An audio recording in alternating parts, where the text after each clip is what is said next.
So today, we're going to talk about one of the most incredible, most daring figures in the entire American civil rights movement.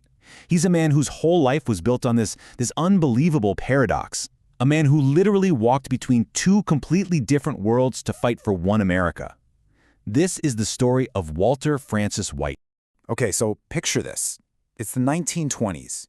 You're on a crowded subway platform in Harlem. A train comes rushing in, and a man steps back, accidentally stepping on the foot of the guy behind him. He turns around to apologize, but the other man, who is black, his face just filled with this deep bitterness, he just snaps at him. He says, "You white folks are always trampling on colored people." And here's the thing, the man who was just called white folk, the one who stepped on his foot, that was Walter Francis White. Yeah, he had blonde hair, he had blue eyes, he had fair skin, but he was a black man, and not just any black man. He was the head of the NAACP. This wasn't just some weird, shocking contradiction. It was everything. It was his greatest weapon. So how does someone become this person? I mean, to really understand that, we have to go all the way back to his childhood, to this one moment of absolute terror that would shape his identity forever. Right, so we're in Atlanta, Georgia. The year is 1906. Walter is just a kid, only 13 years old, living with his family in this quiet house on the edge of town, right where the black neighborhood met the white part of the city.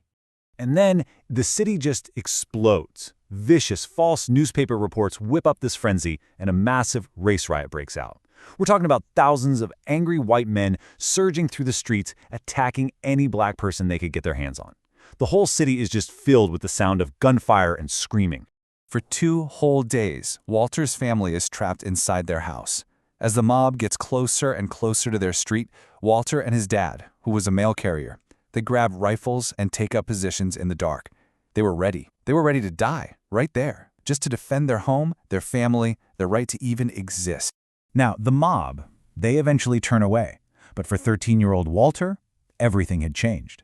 In that one terrifying moment, staring pure hatred right in the face, his racial identity wasn't just a fact about his family anymore. It became this deep, unshakable part of his soul. And you'd hope that would be enough for one lifetime. But the lessons in hate and inequality, they weren't over. A few years later, his father would face the brutal reality of segregated America one last, tragic time. After he was hit by a car, his dad was rushed to Grady Hospital. But as you can see here, the word hospital meant two very, very different things. Instead of going to the modern, clean facility for whites, he was taken across the street to what they called the Negro Building, which was really just a rundown, abandoned old medical school. He died there, a victim of the exact same systemic neglect he'd been fighting his whole life. Now, these experiences, they could have broken Walter White, but they didn't. They did the exact opposite. They lit a fire in him. He joined the NAACP, and he turned the one thing that made him an anomaly, his appearance, into his most powerful tool for justice. I mean, just look at this. The sheer audacity of his method is breathtaking. He would travel alone, deep into the Jim Crow South, sometimes just days after a brutal lynching. He'd check into a whites-only hotel, just casually ask around about the recent trouble, and people, they would just talk to him. They'd boast. Sheriffs, regular townspeople, even Klansmen. They'd tell this friendly white stranger every horrific detail of what they'd done. And he said it best himself, right here. He used this unique vantage point to get information that literally no one else could. He investigated more than 40 lynchings and 8 race riots. Think about that. Risking his life with every single conversation. Altogether the hard facts that the NAACP would then use to expose the truth to the nation and demand action. But his work didn't just stop in the shadows of the Deep South. Oh no. His fight against racial injustice was about to go from the back roads of America to the corridors of power all around the world. I mean, just look at this career path. It is absolutely remarkable. In the 20s, he's a celebrated author of the Harlem Renaissance. By the 30s, he's in the White House advising President Roosevelt. Then in the 40s, he's a war correspondent on the front lines of World War II, and by 1945, he's actually helping to shape the entire post-war world at the founding of the United Nations. And that role during World War II was so critical. He didn't just travel to the front lines to report on battles. He went there to investigate and expose the bitter, painful irony that black soldiers were facing every single day. They were fighting and dying for freedoms overseas that they were still being denied back home. So Walter White fought this fight his entire life. He saw unbelievable violence, but he also saw incredible progress.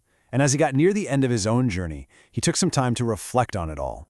You know, he wasn't naive, he was a realist. In his final book, which was actually published after he died, he was very clear that the work was far from finished. But he was also, at his core, an optimist. He had this profound belief that change was possible. "We are on our way," he wrote.